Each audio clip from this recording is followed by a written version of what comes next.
За төсвийн тодтголын үеэр бид бүхэн хоёр том одоо зүйл рүү бас нэлээд анхаарлаа хандуулсан. За тэрний нэг нь бол энэ хинти орон сууц гэдэг энэ одоо том хөтөлбөрийг эхлүүлэхээр одоо бүх бэлтгэл ажил санхүүгийн асуудлыг бид бүхэн бүрэн дүүрэн одоо шийдвэрлэлээ.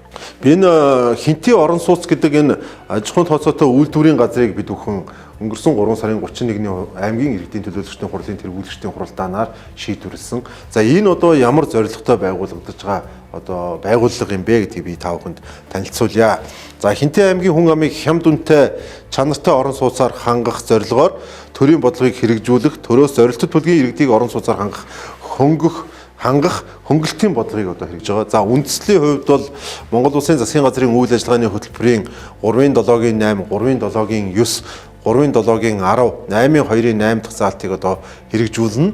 За мөн аймгийн засаг даргын үйл ажиллагааны одоо 4 заалтан дээр одоо энэ орон сууцны хангамжийг нэмэгдүүлэх тал дээр одоо бас тавигдсан байгаа. За энэ дээр инженерийн одоо бүрэн хангамжтай орон сууцаар хангагдсан нийт төрхийн эзлэх хувь бол одоо 32.3% нь одоо бас хангагдсан байна гэж ингэж үздэг. За энэ бол одоо 2019 онд авсан судалгаа юм байлаа. За судалгаанд хамрагдсан ажилчдын тоо бол 1957. За энэ одоо 47 одоо төрийн байгууллагад ажиллаж байгаа албаагчдаас авсан.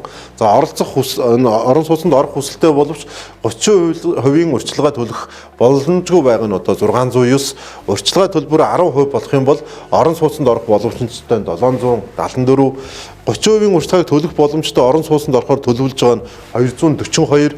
За ойрын 5 жилд орон сууцнд орохоор төлөвлөж хоримтлал үүсгэж байгаа нь 138. За Монгол Улсын засгийн газраас хэрэгжүүлж буй түрээсийн орон сууц хөтөлбөрийн хүрээнд баригдах орон сууцнд түрээс төлж амьдрах хүсэлтэй ингээд 204 гээд үндсэндээ бол манай төрийн албан хаагчдын дунд энэ орон сууцны хэрэгцээ шаардлага бол одоо маш өндөр байна.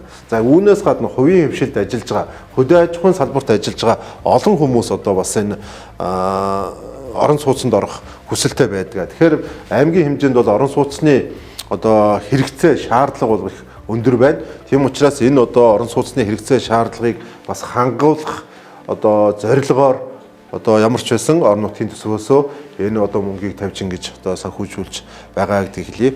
За энэ үйлдвэрийн газар ашигтай ажилласнаар орон нутгийн төсөвт орлого төвлөрүүлэх боломжтой болно. За энэ орон нутгийн төсвөө санхүүжээд үйлдвэрийн газрын үйл ажиллагааны орлогоороо өөрийгөө санхүүжүүлдэг, тодорхой хувийн нэргээд орон нутгийн төсөвтөө бас зарцуулдаг, одоо татвараа төлдөг, ашигаасаа ноогдол өгдөг одоо ийм систем рүү орж байгаа. За энэ орон сууцны одоо орон нутгийн өмчит үйлдвэрийн газар байгуулагдсанаар зах зээлийн үнээс хямд үнээр одоо орон сууц барьж ашиглалтанд оруулах юм зайлшгүй шаардлага. Сая ингээд энэ судалгаан дээр гарч байна. Олон хүн орон сууцнд орох хүсэлтэй боловч тэр үнийн дүн одоо энэ сонголтод бас их хүчтэй нөлөөлж байна гэж ингэж үзсэн байна. За дунд орлоготой, бага дунд орлоготой иргэдийг орон сууцчлуулах асуудал. Энэ дээр залуу гэр бүл одоо бүхэл насныхан орох одоо ийм бололцоотой.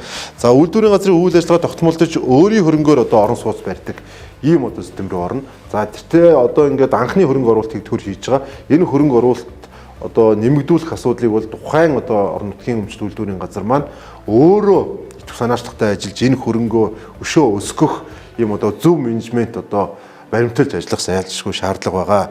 За энэ одоо үйлдвэрийн газрын үйл ажиллагаа өргөжхийн хэрээр байнгын болон төр ажлын байрууд одоо олноороо бий болно гэж ингэж үзэж байгаа. За энэ бол одоо бид бүхний одоо бас нэг тавьж байгаа зорилго бол орон сууцаар хангагдан дээрээс нь Хинти аймгийн одоо олон залуучуудыг барилгын мэргэжлийн олон залуучуудыг тогтмол ажлын байраар хангаж явах юм л одоо зорилтыг бид бүхэн бас дэвшүүлээд байгаа. Тэгээ эхний ээлжинд бол одоо сонгон шалгаруулалт зарлагдаад барилгын мэргэжлийн залуучууд одоо хамрагдан за тэндээс шигшиж аваад одоо байнгын одоо энэ аж ахуйн тооцоот үйлдвэрийн газрын байнгын орон тооны ажилтан болж ингэж ажиллана. За төсөв хөрөнгийн хувьд, цалин мөнгөний хувьд бол энэ компанид ажиллаж орон сууцны барилгын ажилд оролцсноор яг одоо ижил төвшний одоо барилгын үйлчилгээ үзүүлж байгаа, барилга барьж байгаа энэ компаниуд ажилчид нь ямар цалин авдаггүй тийм л хүрээнд одоо цалинжаад ингэ явах байгаа гэдгийг бас би хэлье. За мөн дээрэс нь орон нутгийн төсөвт одоо орлого төвлөрүүлэх ийм одоо зориулт одоо ашигтай үр дүн хүлээж байгаа гэж ингэж ойлгож байна.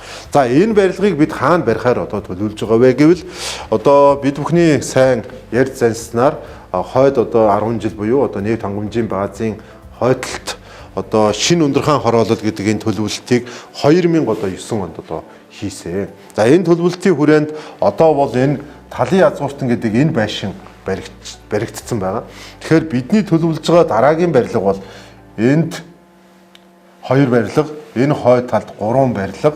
За энэ газрынхаа нөөц бололцоог яагаад ашиглаад энд бас 2 барилга барихаар ингэж ерөнхийдөө бас одоо ерөнхий хэсэгчлсэн төлөвлөгөөнд нь өөрчлөлт оруулъя гэсэн ийм бодолтой байгаа. За тэгээд энэ ажлыг одоо 1 жилд энэ одоо орон нутгийн өмчт үйлдвэрийн газар маань нэг одоо 30 айлын барилгыг бүрэн барьж одоо тухайн онд нь ашиглалтанд оруулна.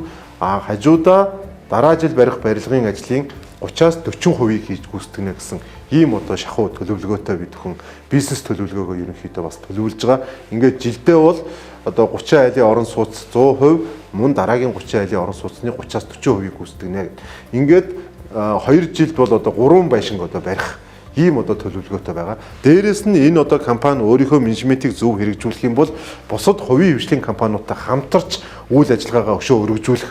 Энэ одоо ганцхан хэрлэн суман дээр биш, бусад одоо аймгийн сумдууд руугаа бас үйл ажиллагаагаа өргөжүүлэх ийм бололцоо бол одоо бас эрх зүйн хувьд ч тэр бүрэн дүүрэн байгаа гэж ингэж үзэж байгаа. За мөн одоо энэ жил бид бүхний бас онц одоо барьж одоо зорж байгаа юм бол энэ орон сууц барих юм байгаа. Энэ бол одоо нэгдүгээр багтах гэр хорооллын дахин төлөвлөлтийн асуудал байгаа. За энэ бол одоо 174 айлын орон сууцны хотхон байгаа. За энэ доогуурх инженерийн шугам шүлжээний асуудлыг бол одоо бүрэн шийдвэрлэж улсын хурлын гишүүн Бат Эрдэнэ гишүүн бол өнгөрсөн 4 жилийн хугацаанд энэ 650 сая төгрөгийн асуудлыг шийдэж энэний одоо уурын зуухны халаалтын асуудлыг одоо гамбим дарга бид бүхэн байхдаа орон нутгийн одоо төсвөөсөө бас шийдээд энд одоо орон сууц барихад бүх талаар одоо бас бэлэн болсон байна. Одоо энэ дээр бид нэр 2020 оны одоо 1 сард компаниуд шалгарсан, 2 сар, 3 сарын үеэс ковидын нөхцөл байдал хүндэрсэн. За ингээд залгуулад улсын хурлын сонгуул болсон, залгуулад орон нутгийн хурлын сонгуул болсон гэдэг бид нэр энэ одоо байрлал дээр орон сууц барих сонгон шалгаруултыг бол одоо ямар нэгэн байдлаар улс төржүүлэхгүй үүднээс бол ерөнхийдөө бол зогсоосон. Тэгээд одоо ингээд сонгуулиуд дуусаад өнгөрөөд энэ одоо дараагийн одоо 4 жилийн үйл ажиллагаа эхэлж байгаа учраас одоо өнгөрсөн одоо 14 хоногийн өмнө энэ одоо талбай дээр сонгон шалгаруултыг одоо ажлын хэсэг байгуулагдаад зарлцсан байгаа. Одоо удахгүй бас дүгнэгдээд ингээ явна гэж ингэж үзэж байгаа. Тэгэхээр энэ хинтээ орон сууц энэ одоо байгууллага маань байгуулагчнаар манай Хинтээ аймгийн олон хүмүүс ажлын байртай, хямд үнэтэй орон сууцтай болох. Тэгэхээр энэ одоо үйл ажиллагааг өшөө цааш нь өргөжүүлээд одоо орон сууц барих энэ хурдыг өшөө хурдсгах, олон одоо хамтрагчтай нийлж ажиллах ийм зүйлийг хийн. Харин энэ одоо орон сууцны Хинтээ орон сууц орон нутгийн өмчт үйлдвэрийн газрын одоо тууцыг нь аймгийн одоо төлөөлөн удирдсан зөвлөлийн даргын аймгийн засаг даргын орлогчоор бид бүхэн ахлуулаад байгуулсан. За энэ иргэний 2 төлөөлөл орно. Нэг нь төрийн бус байгууллага, нэг нь иргэний төлөөлөл байгаа. Энэ 2 хүний сонгон шалгаруултыг бид бүхэн нээлттэй зарлана. Нээлттэй зарлана. За нэг нь бол одоо яг барилгынхаа чиглэлээр мэрэгжсэн магадгүй одоо Монгол Улсын зөвлөх инженерч байдаг юм уу ийм хүн байя. Нэг нь бол одоо энэ санхүү нэгтлэн бодох энэ аудитор мэрэгжсэн ийм хүн байх нь зүйтэй юм байна гэж ингэж бас үзэж байгаа. Удахгүй энэ одоо төлөөлөн удирдах зөвлөлийн 2 гишүүний одоо сонгон шалгаруулалт удахгүй зарлагдана. Энэ бол энэ компани цаашдын үйл ажиллагаа маш одоо тунгалаг, шилэн за ямар нэгэн байдлаар одоо хувийн ашиг сонирхол шингээгүй явах энэ урьдчилан нөхцөлийг бид бүхэн бас бүрдүүлэхийг зорж байгаа. Тийм бүрэлдэхүүнтэй байж энэ одоо орон сууцны компани маань цаашаа олон жил ингээд үргэлжлээд үндсэн чигүүргээ хэрэгжүүлээд явах болцоо бүрднэ гэж ингэж үзэж байгаа.